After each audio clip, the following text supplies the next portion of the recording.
शिक्षण सामग्री व्यवहार करी वास्तव रूपे आकृति शिखिबा। आस देखिबा आमे किपरि द्विमात्रिक आकृति सृष्टि करिबा।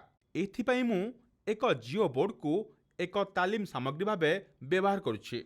यह एक 5x5 जिओ बोर्ड। यह विद्यालय रे व्यवहार करा जाउथिबा एक साधारण शिक्षण सामग्री। यह एपरि एक सरल शिक्षण सामग्री जहाकू शिक्षक माने अति सहजरे प्रस्तुत करि परिबे। शिक्षक मानक मार्गदर्शन रे छात्र छात्री माने मध्य एही जिओ बोर्ड प्रस्तुत करि परिबे। एहा सहित मु एक रबर बैंड नेबी जहा द्वारा विभिन्न आकृति सृष्टि कर जाय परिबो। मोटा रबर बैंड व्यवहार करिबा भल, कारण पतला रबर बैंड व्यवहार करी आकृति तैयारी करिबा बेले यह छिंडी जाय पारे। मोटा बा अधिक क्षमतायुक्त रबर बैंड व्यवहार करिबा उचित। वर्तमान आमे देखिबा एही जिओ बोर्ड रे एही रबर बैंड व्यवहार करी आमे किपरि द्विमात्रिक आकृति सृष्टि करिबा। छात्र छात्री माने पूर्वरु विभिन्न आकृति विषय रे अवगत होइथांती एवं एहाकू विभिन्न उपाय रे दैनंदिन जीवन रे व्यवहार मध्ये करथांती। जेतेबेले पिला माने श्रेणी गृह को आसंती आपण सेमानंकु नै दल गठन करी जिओ बोर्ड देई पारंती किंबा व्यक्तिगत भावे मध्य एही जिओ बोर्ड देई पारंती एवं सेमानंकु आकृति सृष्टि करिबाकू कहंतु। सेमाने एपरि आकृति सृष्टि करिबे जहा सेमाने आगुरु जानिथिबे, देखिथिबे बा सेही आकृति सहित परिचित होइथिबे। जेतेबेले एभली सुजोग पिलामानंकु दिया जाए सेमाने किछि भूल करि पारंती किंबा सठिक आकृति मध्य तैयारी करि पारंती। एही समय शिक्षक माने कोन करिबा उचित? सेमाने पिलामानंकु विभिन्न आकृति सृष्टि करिबा पई अनुमति देबा उचित। एहा परे आमे सेही आकृति गुड़िक किपरि सृष्टि होइछि ताहा प्रदर्शन करिबा। एही जिओ बोर्ड एवं एथिरे लागिथिबा हळदिया कंटाकू लक्ष्य कले आमे जानि परिबा ओ ज्यामिति रे थिबा बिंदु गुड़िक सहित संपृक्त करि परिबा।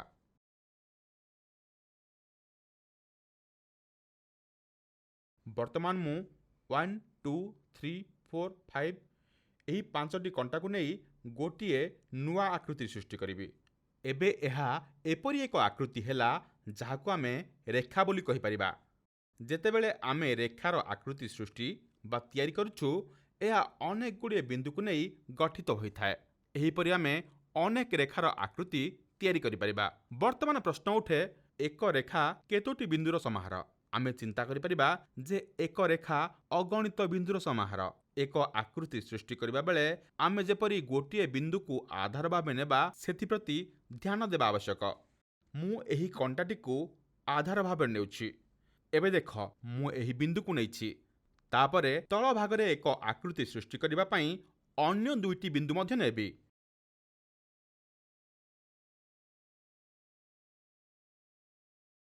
वर्तमान आमे एक आकृति गठन कलु। एथिरे आमे तळ भागर दुईटी बिंदु ओ ऊपर गोटिए बिंदु को नै आकृति गठन करिछु। एहा केउ आकृति को सूचाउछि? एहा एक त्रिभुजर आकृति। आस वर्तमान आमे त्रिभुज विषय रे अधिक किछि जानिबा। जेतेबेले आमे एहाकू एही पार्श्वरु देखु सेतेबेले ही एहाकू कोन त्रिभुज कहबा। एही ऊपर बिंदुटी मो आडको अछि। धरा जाऊ मु बोर्ड को एहीपरि डाहाण पार्श्व को बुलाइबी। देखिबा कोन हेउछि। आस देखिबा जेउ बिंदुटी ऊपर को थिला ताहा वर्तमान एही पार्श्व को सूचाउछि। जदि आमे ऊपर बिंदु को ठीक तळ आडको बुलाई थाउ तेबे आमे सेही समान त्रिभुजटी को भिन्न एक ढंगरे देखिबा। तेणु आधार भावे नेतिबा बिंदु को भिन्न भिन्न दिगरे बुलाई त्रिभुज अभिमुखीकरण पाई थाउ। एही उदाहरण द्वारा आमे पिलामानंकु धारणा गुडी को भल भावरे बुझाइबार समर्थ हेबु। एठारे आमे गोटिए दिग प्रति ध्यान देबा जे गोटिए बिंदु को आधार भावे नेबा एवं एहाकू रेखा साहाय्य रे अन्य बिंदु सहित जोड़िबा। सेही भली सेही बिंदु को आमे अन्य एक बिंदु सहित संयुक्त बा संयोग करिबा एवं तापरे आधार भावे नेतिबा बिंदु को पुणी थरे संयोग करिबा। तेणु एक त्रिभुज गठन पई आमे तीनोटी रेखार व्यवहार करी बिंदु गुडी को जोड़थिलु। आगकू आमे चारिटी बिंदु जोड़ी देखिबा एहा केउ आकृति सृष्टि करूछि। वर्तमान आमे एही आकृति को देखिबा जहा चारिटी बिंदुर संयोगरे होइछि ताहार रेखा गुडीक परस्पर ठारू समदूरतारे अछंती ना नाही। आमे लक्ष्य कले जानि परिबा एही आकृतिर दुईटी बिंदु मध्यरे दूरता सबु पार्श्वरु समान देखा जाए। तेणु एही आकृति को देखिले आमे बुझी परिबा जे एही आकृति ଚାରିଟି ରେଖା ନେଇ ଗଠିତ। ଏହି ରେଖାଗୁଡ଼ିକରେ ପ୍ରକୃତି ସମାନ ଅଟେ। ଏହି ଗୁଣ ବା ବୈଶିଷ୍ଟ୍ୟ ଆଧାରରେ ଆମେ ଏହି ଆକୃତିକୁ ଏକ ବର୍ଗ ବୋଲି କହିପାରିବା।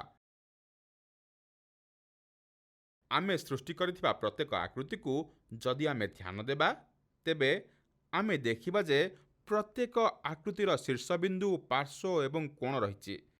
ଗୋଟିଏ ବର୍ଗର କେତୋଟି ଶୀର୍ଷବିନ୍ଦୁ ଥାଏ? ଆମେ ଗୋଟିଏ ବର୍ଗରେ 4ଟି ଶୀର୍ଷବିନ୍ଦୁ ଦେଖୁ। ଏହା ସହିତ ବର୍ଗର 4ଟି ପାର୍ଶ୍ୱ ମଧ୍ୟ ରହିଛି।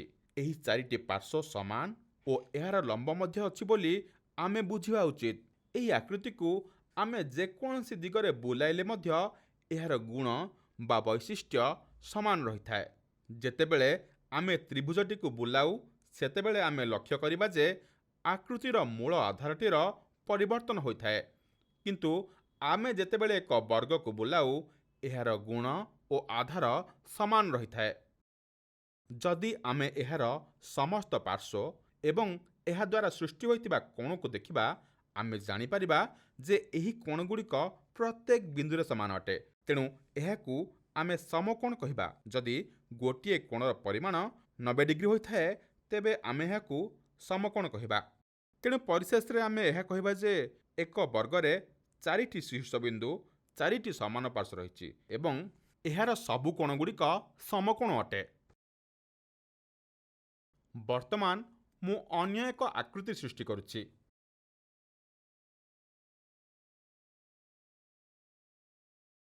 One, two, three, four.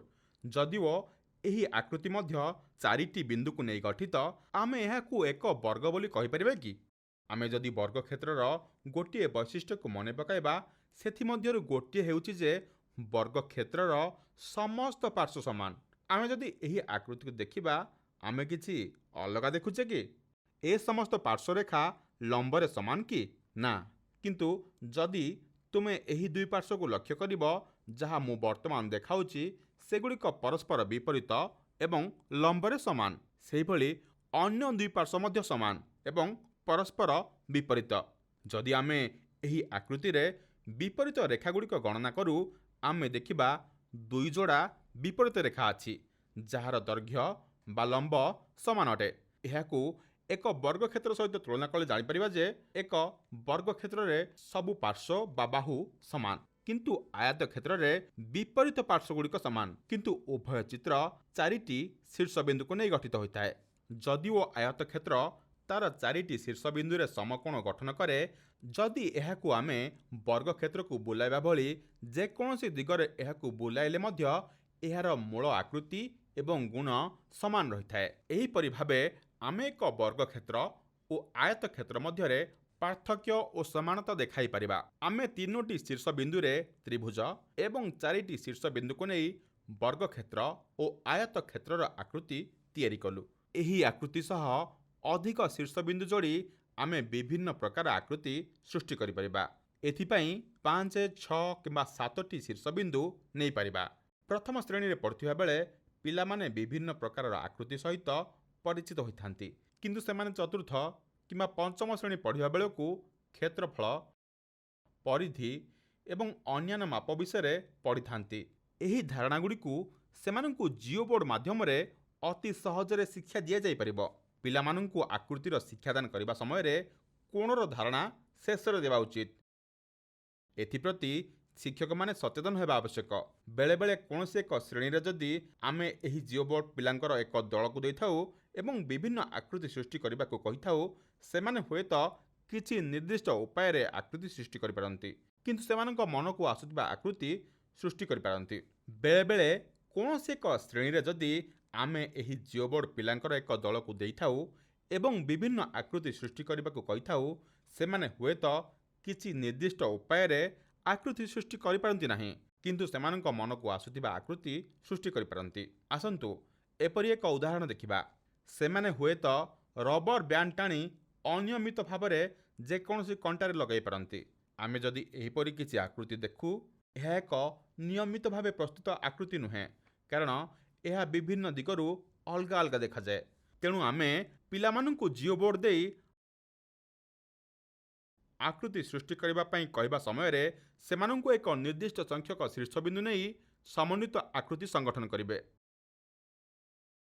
ଯାହାର ଏକ ନିର୍ଦ୍ଦିଷ୍ଟ ସଂଖ୍ୟକ ଶୀର୍ଷବିନ୍ଦୁ ଅଛି ସେ ସୁସମନ୍ୱିତ ଆକୃତି ସୃଷ୍ଟି କରିବ ଏବଂ ଅନିର୍ଦ୍ଦିଷ୍ଟ ଶୀର୍ଷବିନ୍ଦୁ ଥିବା ଆକୃତି ସୁସମନ୍ୱିତ ହୋଇପାରିବ ନାହିଁ। ଆସ ଆମେ ଆଗକୁ ବଢ଼ିବା ଏବଂ ଅନ୍ୟ ଏକ ଆକୃତି ସୃଷ୍ଟି କରିବା। କହିଲେ ଦେଖି ଏଥିରେ କେତୋଟି ଶୀର୍ଷବିନ୍ଦୁ ଅଛି?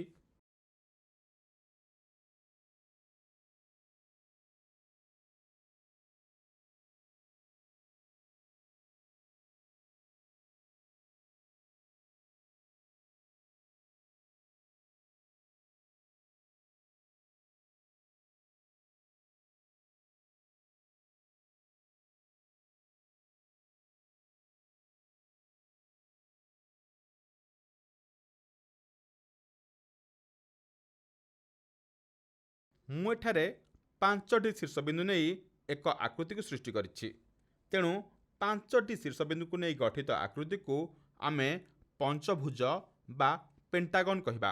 ଆମେ ପିଲାଙ୍କୁ ପଞ୍ଚଭୁଜର ଗୁଣ ବା ବୈଶିଷ୍ଟ୍ୟ ଗୁଡ଼ିକ ବର୍ଣ୍ଣନା କରିବା ଏବଂ ଏହି ଆକୃତିର 5ଟି ବାହୁ ବା ପାର୍ଶ୍ୱ ସମାନ ଏବଂ ଏହାର 5ଟି କୋଣ ମଧ୍ୟ ସମାନ ଥିବାରୁ ଆମେ ଏହାକୁ ପଞ୍ଚଭୁଜ ବୋଲି କହୁ। ଏହି ଧାରଣା ପିଲାମାନଙ୍କୁ ସ୍ପଷ୍ଟ ଭାବରେ ବୁଝାଇବା। ସେହିପରି ଆମେ ଉଚ୍ଚ ଶ୍ରେଣୀକୁ ଗଲେ 6ଟି ବା 7ଟି ଶୀର୍ଷବିନ୍ଦୁକୁ ବ୍ୟବହାର କରି କିପରି ବିଭିନ୍ନ ଆକୃତି ସୃଷ୍ଟି କରିବା ତାହା ଆମେ ଦେଖାଇପାରିବା।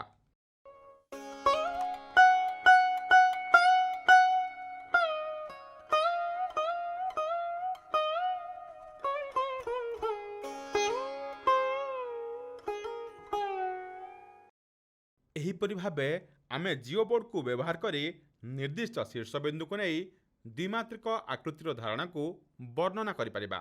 ଏହାର ବୈଶିଷ୍ଟ୍ୟ ଗୁଡ଼ିକ ମଧ୍ୟ ବ୍ୟାଖ୍ୟା କରିପାରିବା। ଆମେ ଆଗକୁ ବଢ଼ିଲେ ଜାଣିପାରିବା ଯେ ଆମେ ଜିଓ ବୋର୍ଡକୁ 2ଟି ଉପାୟରେ ବ୍ୟବହାର କରିବା। ଜିଓ ବୋର୍ଡର ଗୋଟିଏ ପାର୍ଶ୍ୱକୁ ଆମେ ଶୀର୍ଷବିନ୍ଦୁ ଆଧାରରେ ଗଠିତ ଆକୃତି ଏବଂ ତାହାର ବାହୁଗୁଡ଼ିକ ବିଷୟରେ ଶିଖିପାରିବା। ଅନ୍ୟ ପାର୍ଶ୍ୱରୁ ବକ୍ର ଆକୃତି ଯେପରି ବୃତ୍ତ ଏବଂ ଏହାର ବୈଶିଷ୍ଟ୍ୟ ଗୁଡ଼ିକ ମଧ୍ୟ ଆମେ ଶିଖିପାରିବା। ଦୈନନ୍ଦିନ ଜୀବନରେ ବୃତ୍ତର ଉଦାହରଣ ଗୁଡ଼ିକ ହେଲା ମୁଦ୍ରା, ଚୁଡ଼ି କିମ୍ବା ଖେଳ ସମୟରେ ପିଲାମାନେ ବ୍ୟବହାର କରୁଥିବା ଟେନିକୋଟ୍ ରିଙ୍ଗ। ଆସ ବର୍ତ୍ତମାନ ଜିଓ ବୋର୍ଡର ଅନ୍ୟ ଏକ ପାର୍ଶ୍ୱକୁ ଦେଖିବା। ଆସ ଦେଖିବା ଏବେ ମୁଁ କ'ଣ କରିବାକୁ ଯାଉଛି। ମୁଁ ରବର ବ୍ୟାଣ୍ଡକୁ ସବୁ ଭିତର ଶୀର୍ଷବିନ୍ଦୁ ସହିତ ସଂଯୋଗ କରୁଛି। ମୁଁ ଏହି ଆକୃତିର ଶୀର୍ଷବିନ୍ଦୁଗୁଡ଼ିକୁ ଗଣନା କରିବି। 1 2 3 12ଟି ବିନ୍ଦୁ। ତେଣୁ ମୁଁ ରବର ବ୍ୟାଣ୍ଡକୁ ଗୋଟିଏ ନିର୍ଦ୍ଦିଷ୍ଟ ଦିଗରେ ଆମ ପାଖରେ ଥିବା ଭିତର ଶୀର୍ଷବିନ୍ଦୁଗୁଡ଼ିକ ସହିତ ଯୋଡୁଛି। ଏହାଦ୍ୱାରା ଯେଉଁ ଆକୃତି ସୃଷ୍ଟି ହେଲା ଆମେ ତାକୁ ବୃତ୍ତ ବୋଲି କହିବା। ଆପଣମାନଙ୍କ ମନରେ ନିଶ୍ଚିତ କୌତୂହଳ ସୃଷ୍ଟି ହେଉଥିବ। ଏହି ଆକୃତିର ମଝିରେ ବା କେନ୍ଦ୍ରରେ ଏକ ବିନ୍ଦୁ କିପରି ରହିଲା? ଆମେ ଲକ୍ଷ୍ୟ କଲେ ଜାଣିପାରିବା ବର୍ତ୍ତମାନ କରିଥିବା ଆକୃତି ସହିତ ସେହି ବିନ୍ଦୁର ଏକ ସମ୍ପର୍କ ରହିଛି। ଏହି ବିନ୍ଦୁଟି କେଉଁଠି ଅଛି? ଆମେ ସମସ୍ତେ ଜାଣୁ ବିନ୍ଦୁଟି ଆକୃତିର କେନ୍ଦ୍ରରେ ଅଛି। ଆସ ଏହି ବିନ୍ଦୁକୁ ଘେରି ରହିଥିବା ରେଖାକୁ ଲକ୍ଷ୍ୟ କରିବା। ଏହା ଏକ ସିଧା ରେଖା ନା ଏହା ଏକ ବୃତ୍ତାକାର ରେଖା? ଆମେ ବୁଝୁଛେ ଯେ ଏହା ଏକ ସିଧା ରେଖା ନୁହେଁ, ଏହା ଏକ ବକ୍ରରେଖା।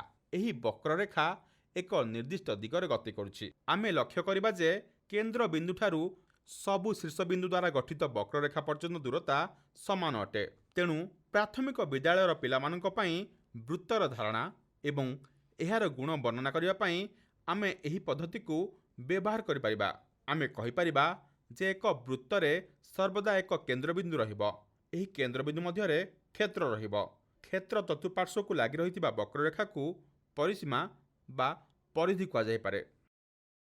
ବକ୍ରରେଖାଟି ଭିତର ସମସ୍ତ ବିନ୍ଦୁକୁ ଆବଦ୍ଧ କରି ଏହି ଆକୃତିର ସୃଷ୍ଟି କରୁଥିବାରୁ ଏହାକୁ ଆମେ ପରିଧି ବୋଲି କହିବା।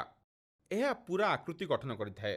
ବୃତ୍ତର ବୈଶିଷ୍ଟ୍ୟ ବା ଗୁଣାବଳୀଗୁଡ଼ିକୁ ବୁଝିବା ପାଇଁ ବର୍ତ୍ତମାନ ମୁଁ କେନ୍ଦ୍ରବିନ୍ଦୁ ସହିତ ପରିଧି ଉପରେ ଥିବା ଯେକୌଣସି ବିନ୍ଦୁ ସହିତ ଯୋଡ଼ନ୍ତୁ।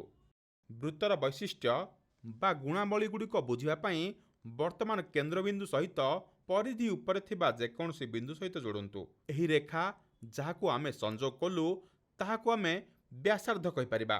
କେବଳ ବୃତ୍ତର ଏହି ରେଖାକୁ ହିଁ ବ୍ୟାସାର୍ଦ୍ଧ କହିବା ନାହିଁ। ଏହାକୁ ଭଲ ଭାବେ ବୁଝିବା ପାଇଁ ଅନ୍ୟ ଏକ ରବର ବ୍ୟାଣ୍ଡକୁ ପରିଧି ଉପରିସ୍ଥ ଏକ ବିନ୍ଦୁକୁ ଯୋଡ଼ିବା। ବର୍ତ୍ତମାନ ଆମେ କ'ଣ ଲକ୍ଷ୍ୟ କରୁଛେ? ସଂଯୁକ୍ତ ରେଖାଗୁଡ଼ିକ ସମାନ ଦୈର୍ଘ୍ୟର ଅଟେ। ବର୍ତ୍ତମାନ ପ୍ରଶ୍ନ ଉଠୁଛି, ଆମେ ଗୋଟିଏ ବୃତ୍ତର କେତୋଟି ବ୍ୟାସାର୍ଦ୍ଧ ଅଙ୍କନ କରିପାରିବା? ଆମେ ଅନେକ ବ୍ୟାସାର୍ଦ୍ଧ ଅଙ୍କନ କରିପାରିବା ଏବଂ ସେସବୁ କେନ୍ଦ୍ର ବିନ୍ଦୁରୁ ପରିସୀମା ବା ପରିଧି ପର୍ଯ୍ୟନ୍ତ ଲମ୍ବିଛନ୍ତି ଓ ସେଗୁଡ଼ିକ ସମାନ ଦୈର୍ଘ୍ୟ ବିଶିଷ୍ଟ। ଆସ ଆଉ ଏକ କାମ କରିବା। ମୁଁ ଏକ ରବର ବ୍ୟାଣ୍ଡକୁ ଗୋଟିଏ ବିନ୍ଦୁରୁ ପରିଧି ଉପରିସ୍ଥ ବିପରୀତ ଅନ୍ୟ ଏକ ବିନ୍ଦୁ ସହିତ ସଂଯୋଗ କରିବି। ଏହା ଏକ ରେଖା ଅଟେ। ଆମେ ପୂର୍ବରୁ ଜାଣିଛେ ବ୍ୟାସାର୍ଦ୍ଧ କେନ୍ଦ୍ର ବିନ୍ଦୁଠାରୁ ପରିଧି ଉପରିସ୍ଥ ଯେକୌଣସି ବିନ୍ଦୁ ପର୍ଯ୍ୟନ୍ତ ଅଙ୍କିତ ରେଖା ଅଟେ। ବର୍ତ୍ତମାନ ସେହି ବ୍ୟାସାର୍ଦ୍ଧକୁ ବର୍ଦ୍ଧିତ କରାଯାଇ ତାର ବିପରୀତ ପାର୍ଶ୍ୱରେ ଥିବା ପରିଧି ଉପରିସ୍ଥ ବିନ୍ଦୁ ସହିତ ସଂଯୋଗ କରାଯାଇପାରିବ। ଏହି ରେଖା ବ୍ୟାସାର୍ଦ୍ଧର 2 ଗୁଣା ଅଟେ। ତେଣୁ ପରିଧି ଉପରିସ୍ଥ ଏକ ବିନ୍ଦୁ ଯାହା କେନ୍ଦ୍ର ମଧ୍ୟ ଦେଇ ଗତି କରେ ଏବଂ ବିପରୀତ ବିନ୍ଦୁ ସହିତ ଯୋଡ଼ି ହୁଏ, ତେବେ ଆମେ ଏହାକୁ ବ୍ୟାସ କହିବା।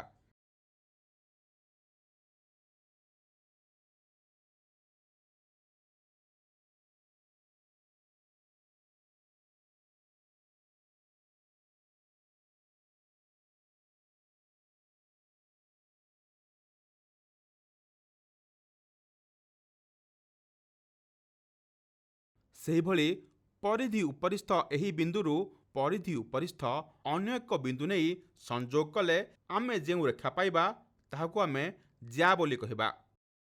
ଏହି ଦୁଇଟି ରେଖାକୁ ଦେଖିଲେ ଆମେ ଜାଣିପାରିବା ଯେ ଦ୍ୱିତୀୟ ରେଖାଟି କେନ୍ଦ୍ର ବିନ୍ଦୁ ମଧ୍ୟ ଦେଇ ଗତି କରୁନାହିଁ। ଏଥିରୁ ଆମେ ଦେଖିଲୁ ଯେ ବ୍ୟାସ ବ୍ୟାସାର୍ଦ୍ଧର 2 ଗୁଣା ଅଟେ, କିମ୍ବା ଆମେ ଅନ୍ୟ ପ୍ରକାରରେ କହିଲେ ବ୍ୟାସାର୍ଦ୍ଧ ବ୍ୟାସର ଅଧା ଅଟେ।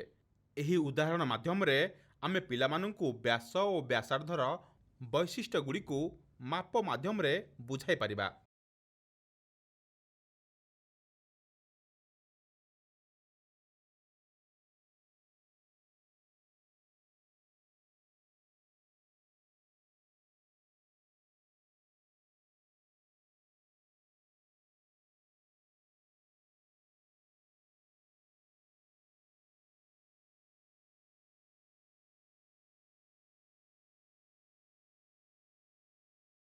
ପିଲାମାନେ ସେମାନଙ୍କ ଦୈନନ୍ଦିନ ଜୀବନରେ ବିଭିନ୍ନ ପ୍ରକାରର ବୃତ୍ତାକାର ବସ୍ତୁ ଯେପରିକି ମୁଦ୍ରା କିମ୍ବା ଚୁଡ଼ି ଇତ୍ୟାଦି ସହିତ ପରିଚିତ ହୋଇଥାନ୍ତି। ଏହିପରି ଭାବେ ଆମେ ବୃତ୍ତର ଜ୍ୟାମିତିକ ବସ୍ତୁଗୁଡ଼ିକ ବିଷୟରେ ପିଲାମାନଙ୍କୁ ବୁଝାଇ ପାରିବା।